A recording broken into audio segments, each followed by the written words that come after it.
Now, there's been another deadly U.S. drone attack in southeastern Yemen. The airstrike has left at least 9 people dead.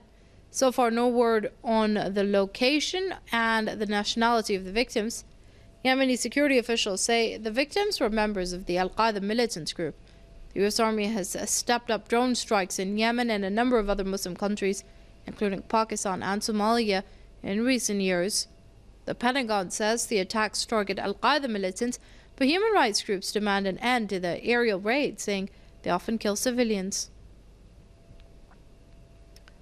Let's speak to Press TV's Yusuf Modi, who joins us via Skype from the Yemeni capital, Sana'a. Now, Yusuf, tell us a bit more about this latest U.S. drone attack.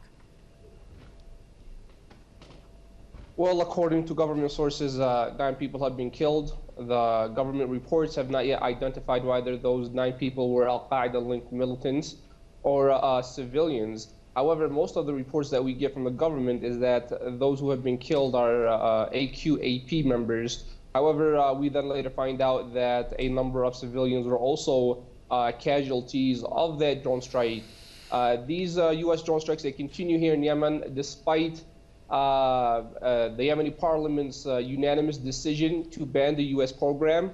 They continue despite the outcomes of Yemen's National Dialogue Conference, which basically criminalized the use of U.S. drone strikes. These strikes also continue despite countless protests by the Yemeni people in various locations of the country, calling on their government to bring an end to the U.S. drone operations, which have affected many societies here in Yemen, and especially affected those children in the drone-affected areas. According to a report conducted by Reprieve, 70% of children in drone-affected areas are suffering from post-traumatic stress. They're afraid to leave their home. They're afraid to go to school due to the gruesome and horrific reality of these drone strikes, which basically not only chop off the head of its victims, but basically leave the whole body mutilated. Some of those people who are killed by these strikes, they can't even find their bodies to bury them.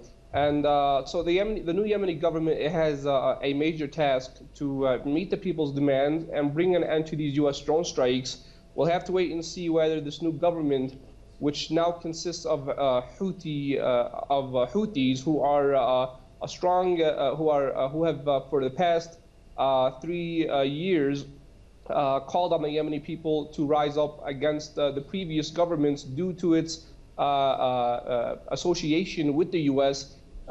In these drone operations, which have been condemned nationwide and have been condemned by all the Yemeni political factions, by the Yemeni parliament, and also by members of Yemen's National Dialogue Conference.